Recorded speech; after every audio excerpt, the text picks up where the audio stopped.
दोस्तों, मैं स्मिता पटेल आप सभी का एम्बिशन क्लासेज पर हार्दिक स्वागत करती हूँ। आज मैं फिर से आप सबके लिए सीटेट के मोस्ट इम्पॉर्टेंट हिंदी के पेडागोजी के क्वेश्चन लेकर आई हूँ। जो भी इस पेडागोजी के हिंदी में क्वेश्चन करेगा उसके 15 में 15 नंबर कहीं नहीं जाएगा पेडागोजी के।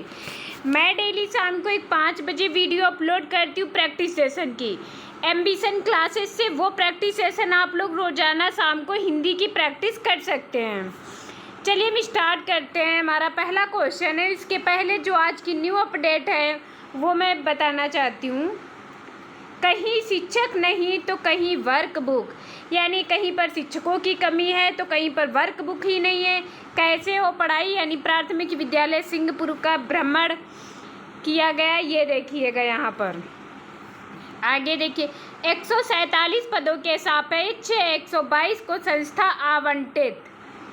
शिक्षकों की सूची जारी करने को मांगा समय, यानी पीएनपी ने दाखिल किया हल्फनामा, अगले हफ्ते की जाएगी सुनवाई।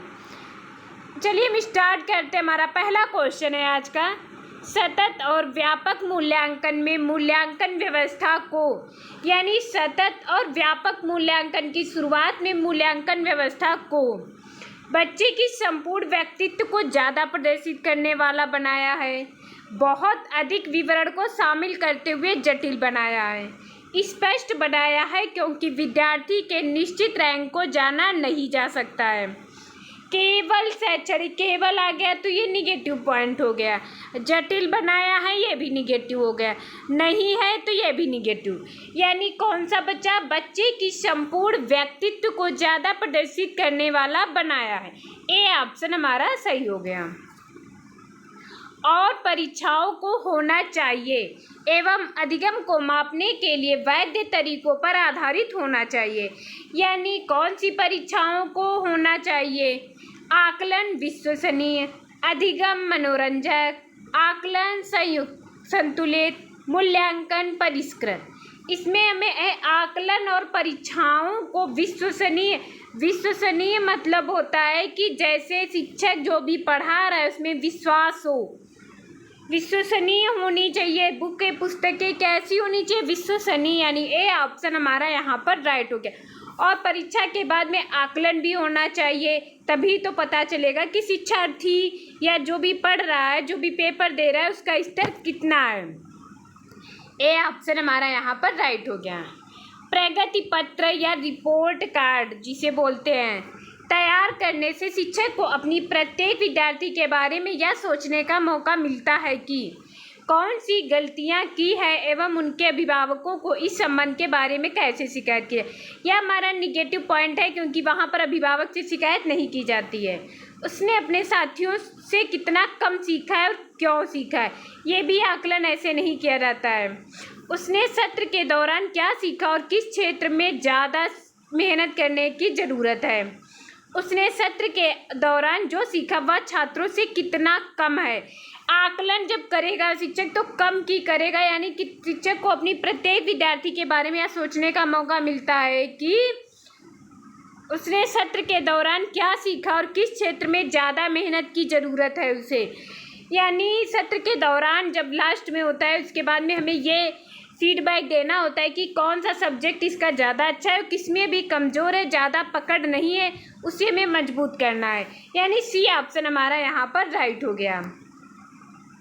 जब मूल्यांकन का प्रयोजन किसी विशिष्ट अधिगम प्रक्रिया में संकल्प बनाऊं कोई स्पष्ट करना होता है तो ऐसा मूल्यांकन कहलाता है। निरंतर, निर्माणात्मक, निर्माणात्मक को हम लोग रचनात्मक भी कहते हैं। रचनात्मक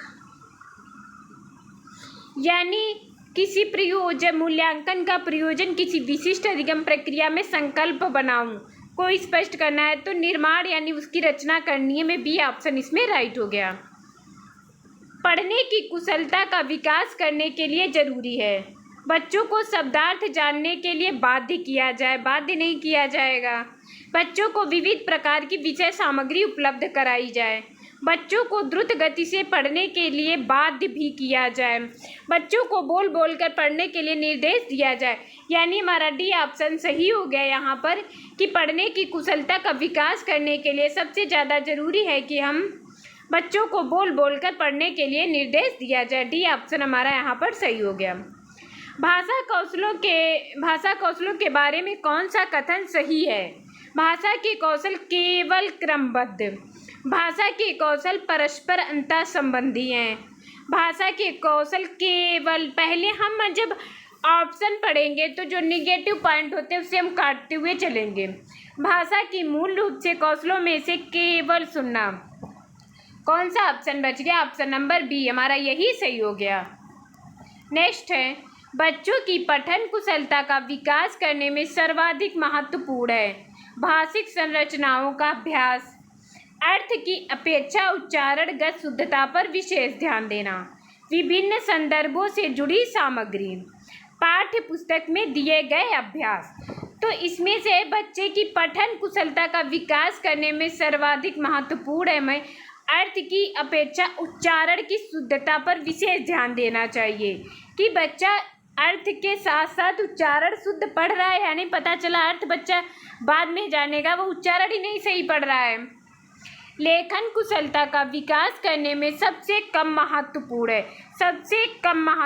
प्रतिलिप, कहानी, कविता आदि का सृजनात्मक लेखन, अधूरी कहानी को पूरा करना, आंखों देखी घटनाओं को लिखना। यानी सबसे कम जरूरी है हमारा प्रतिलिप, यानी एक जगह की चीज़ों को वैसे ही छाप देना। ए ऑप्शन हमारा यहाँ पर राइट हो गया। निम्नलिखित में कौन सा गुण सस्वर वाचन में होना चाहिए? सस्वर वाचन में कौन सा गुण होना चाहिए? यानी अर्थ ग्रहण में पढ़ना चाहिए। सस्वर वाचन में होता है अर्थ ग्रहण के साथ पढ़ना चाहिए। उचित ध्वनि निर्गम, उचित लय एवं गति, उचित हाव भाव, यानी इनमें से कोई नहीं। सस्वर वाचन का मतलब है अर्थ ग्रहण के साथ में पढ़ना चाहिए। डी ऑप्शन हमारा यहाँ पर राइट हो गया।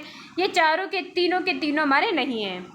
समावेशी शिक्षा के संदर्भ में भाषा शिक्षण के लिए अनिवार्य है विभिन्न प्रकार की गतिविधियों का उपयोग, व्याकरणिक संकल्पनाओं का अधिकाधिक अभ्यास, एकांकी शिक्षण में सभी की भागीदारी, भाषा कौशलों का उपयुक्त उपयोग।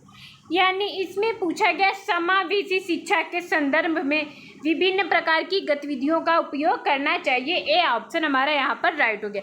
जब आप लोग बहुत ज़्यादा मेरे साथ प्रैक्टिस करते रहेंगे तो आप लोगों को ऑप्शन ढूंढने की ज़रूरत ही नहीं, क्वेश्चन पढ़ेंगे आपको ऑप्शन पता चल जाएगा। प्राथमिक स्तर पर बहुसांस्कृतिक पृष्ठभूमि वाली कक्षा में बच्चे लक्ष्य भाषा के परिवेश की भाषा अर्जित करते हुए, यानी अर्जित कर रहे हैं, लक्ष्य भाषा के परिवेश की भाषा अर्जित करते हैं, लक्ष्य भाषा की अपनी भाषा में से तुलना करते हैं, धीमी धीमी भाषा के रचनात्मक प्रयोग का अभ्यास करने लगते हैं, उसे शुद्ध अशुद्ध रूप में पहचानते हैं, व्याकरणिक नियमों की शुद्धता को परखते हैं। यानी प्राथमिक स्तर पर बहुसांस्कृतिक पृष्ठभूमि वाली कक्षा में बच्चे लक्ष्य भाषा के परिवेश की भाषा अर्जित करते हुए धीमी धीमी भाषा के रचनात्मक प्रयोग का अभ्यास करने लगते हैं। बी ऑप्शन हमारा यहाँ पर राइट हो गया। स्कूल को स्कूल कहना किस प्रकार का उच्चारण दोष है? यानी स्कूल को बच्चा स्कूल कहता है, किस प्रकार का उच्चारण दोष है? स्वरागम, स्वर भक्ति, स्वर लोप, इनमें से कोई नहीं। तो इसमें स्वर का ई यानी स्वर है, स्वरागम है, यानी स्वर का लोप होना चाहिए। ए ऑप्शन हमारा यहाँ पर राइट हो गया। आजन्म शब्द का उदाहरण है। आजन्म, आ क्या है? अव्ययी भाव समास, यानी आ एक उपसर्ग है। ए ऑप्शन हमारा यहाँ पर राइट हो गया। भाषा के बारे में कौन सा कथन उचित है? भाषा के बारे में कौन सा कथन उचित है? भाषा अनिवार्यता लिखित होती है, भाषा एक नियमबद्ध व्यवस्था है, भाषा व्याकरण का अनुसरण करती है, भाषा और बोली में कभी भी कोई संबंध नहीं है, यानी भाषा एक नियमबद्ध व्यवस्था है। बी ऑप्शन हमारा यहाँ पर राइट हो गया। प्राथमिक स्तर पर हिंदी भाषा शिक्षण के लिए सबसे अधिक महत्वपूर्ण है। भाषा प्रयोग के अवसर, पाठ्य पुस्तक, उच्च स्तरीय तकनीकी यंत्र, व्याकरण के नियमों का स्मरण, यानी भाषा प्रयोग के अवसर होने चाहिए। प्राथमिक स्तर पर हिंदी भाषा शिक्षण के लिए सबसे अधिक भाषा प्रयोग के अवसर होने चाहिए। आई होप आप सबको मेरे 20 क्वेश्चन बहुत अच्छे से क्लियर हुए होंगे। प्लीज़ आप लोग ज़्यादा से ज़्यादा सब्सक्राइब कीजिए, शेयर कीजिए, लाइक कीजिए। Thank you class.